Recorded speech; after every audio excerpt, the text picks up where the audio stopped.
Halo semuanya, selamat datang di video terbaru saya. Terima kasih buat teman-teman yang sudah mengklik video ini. Mohon di subscribe, mohon di like agar saya semakin semangat mengembangkan channel ini. Saya doakan teman-teman semua dalam keadaan sehat dan dilancarkan pekerjaan maupun usahanya. Amin. Ya, pada video kali ini saya ingin mengajak teman-teman menyaksikan bagaimana seseorang ini menantang para pejabat untuk membuka harta kekayaannya, dari mana harta kekayaannya, dan berapa pengeluarannya, serta pajak yang dia bayar. Siapa lagi kalau bukan Ahok ya. Ahok ini adalah menurut saya pejabat yang sangat luar biasa karena berani melawan korupsi. Sampai-sampai Badan Pemeriksa Keuangan BPK itu dia tantang para pejabatnya gitu loh. Bahkan dia menantang para anggota-anggota yang ingin mendaftarkan diri menjadi anggota legislatif. Kalau tidak mau buka harta kekayaannya berasal dari mana saja, tidak boleh menjabat. Itu statement-statement dia yang luar biasa melawan pemberantasan korupsi. Demikian juga ketika di DKI Jakarta, dia membuat sebuah sistem yang transparan dan detail. Ini sangat penting. Dia sampai berantem sama anggota DPRD karena mau menyelamatkan uang rakyat senilai 12 triliun. Karena di era Ahok segala sesuatu itu tertera sampai detail di website pemerintah. Jadi tidak ada maklab anggaran. Karena kalau kita beli barang itu sampai detail-detail per butir per bijinya itu harus tercantum di website tersebut. Jadi ini benar-benar spirit pemberantasan korupsi yang digaungkan oleh Ahok di DKI Jakarta. Sayangnya karir politik beliau selesai karena isu penistaan agama yang dialaminya. Nah, bagaimana kerasnya pernyataan Ahok? Yuk kita simak videonya bareng-bareng. Memang kalau kita bilang mau menggunakan teknologi, bagaimana untuk menghindari jaringan korupsi? Salah satu yang saya usulkan sejak saya di DPR RI adalah transaksi non-tunai.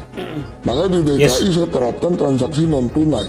Dan dengan sistem pembukuan yang langsung tutup buku seperti perbankan setiap malam. Sehingga nggak bisa lagi tukar-tukar bond itu, ngatur-ngatur bond. Karena semua langsung sistemnya adalah non-tunai.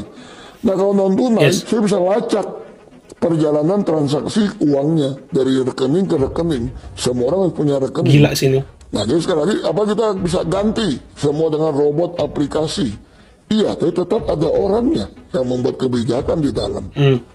Masih ada orang-orang yang saya katakan pemimpin yang BTP untuk melakukan itu.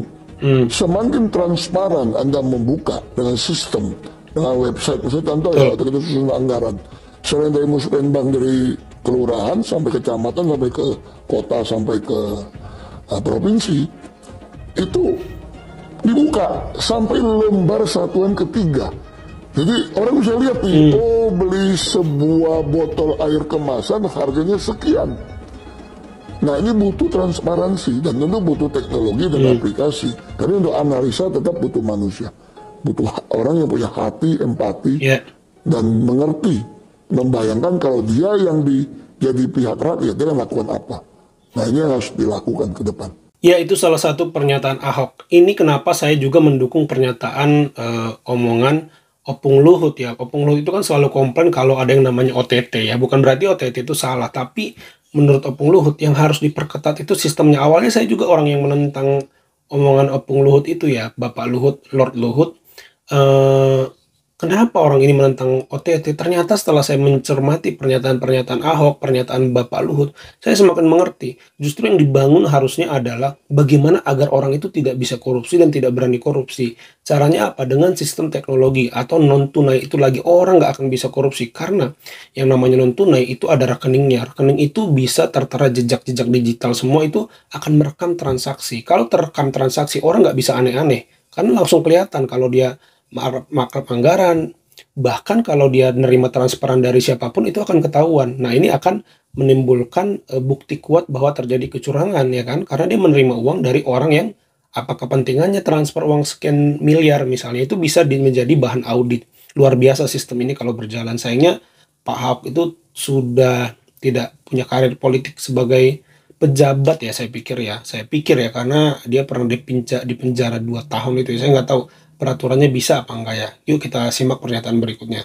Tentang semua oknum pejabat, kalau nggak suka dengan saya, masih mau korupsi, silakan mereka kembali tidak bisa. Dan saya tidak akan pernah takut pada kalian, pencuri uang rakyat yang membuat susah semua orang. Dan saya betul-betul muak Yes, muak saya juga, Pak. Karena kita semua sumpah jabatan. Semua kelihatan sangat religius beragama. Tapi kalau terima uang, lebih baik tidak usah beragama, mempermalukan nama agamamu dan Tuhanmu. Itu prinsip saya katakan. Kalau saudara mau sangat religius, tapi masih tolong, masih munafik, lebih baik tidak usah beragama. Ya, saya selalu kagum dengan spirit Pak Ahok dalam melawan pemberantasan korupsi. Karena seperti kata Pak Ahok, korupsi ini bikin banyak orang menderita. Korupsi ini bikin banyak orang susah, teman-teman. Bagaimana tidak? Ada anggaran yang harusnya dipakai buat membenahi jalan ribuan kilometer di korupsi. Sehingga jalannya tidak jadi. Jalannya rusak, berlubang-lubang. Ini penderitaannya kan dirasakan banyak orang jadinya. Jadi benar-benar korupsi itu menimbulkan penderitaan bagi banyak orang. Itu bukan bohong ya, memang demikian menurut saya juga. Saya belum pernah dengar ada pejabat yang berani nantang kepada seluruh pejabat, periksa harta saya, biaya hidup saya, dan pajak yang saya bayar sesuai nggak. Itu baru pejabat bersih. Anda berani itu Pak Ahok? Saya selalu konsisten ngomong sejak bupati. Sampai hari ini saya nantang sama semua orang. Ini ada undang-undangnya loh, hasil ratifikasi konvensi PBB melawan korupsi. Ya pasti nggak berani ya Pak Ahok ya. Kalau orangnya tidak bersih dia tidak berani ya. Sejauh ini saya tahu sosok-sosok yang bersih itu menurut saya, ini menurut saya dan sesuai yang saya lihat di media ya. Karena saya belum tahu secara pribadi mereka gitu ya. Itu Pak Ahok, Pak Mahfud, Pak Jokowi, Pak Ganjar. Ini menurut saya beberapa tokoh yang sejauh ini saya yakini bersih. Pak Ahok, Pak Jokowi, Pak Ganjar, Pak Mahfud, ini ya tokoh-tokoh yang saya yakini bersih. Mungkin ada beberapa yang saya lupa, kalau saya ingat-ingat lagi pasti ada, tapi sejauh ini itulah sosok-sosok yang saya yakini bersih gitu, tidak korupsi.